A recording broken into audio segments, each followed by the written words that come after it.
I got run over when I was a kid, and I want to talk about that. This memory of mine has been stuck in my head for as long as I can remember, and I still think about it to this day because it's so jarring and vivid, and I can't even believe it myself that it's happened. And here's how it happened.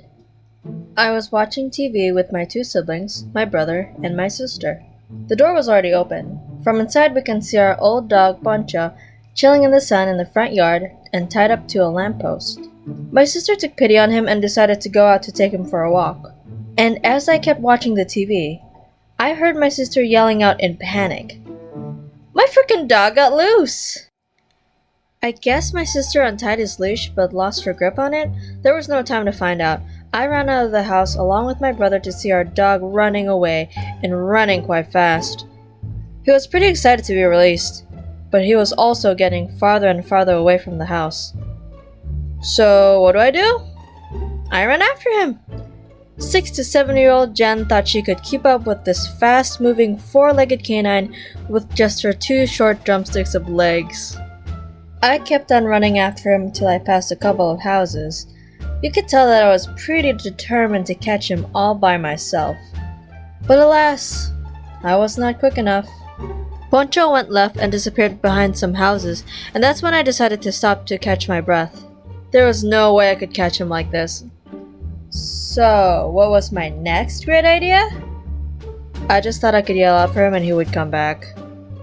Yeah, 6-year-old Jen was a genius. Alright, just yell out and he'll totally come back. Poncho!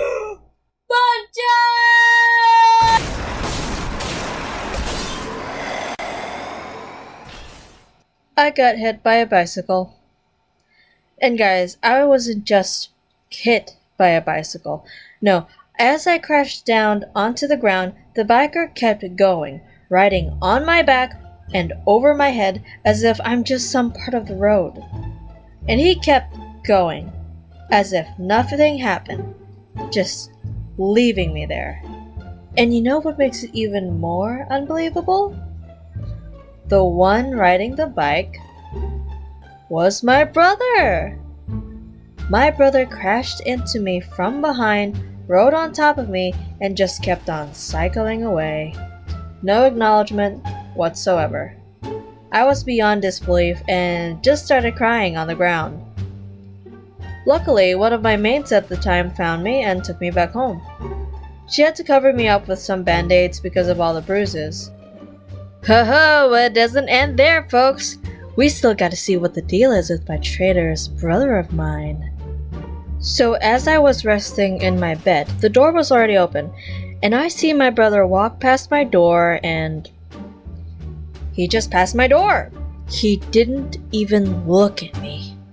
Are you for real right now? Did you just not notice the giant bump you rode on? Or are you just pretending that didn't happen so as not to get in trouble for running over your little sister? I never forgave him since that day.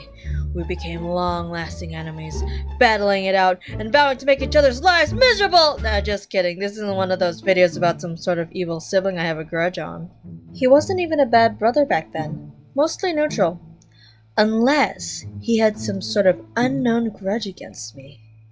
On a side note, I think he was cycling so he could catch up to Poncho to bring him back home, and decided to crash into anything in his way. As for the present, I can say with confidence that we are the bestest friends ever. Right, big brother? Yes. What's funny is that he doesn't even remember running over me.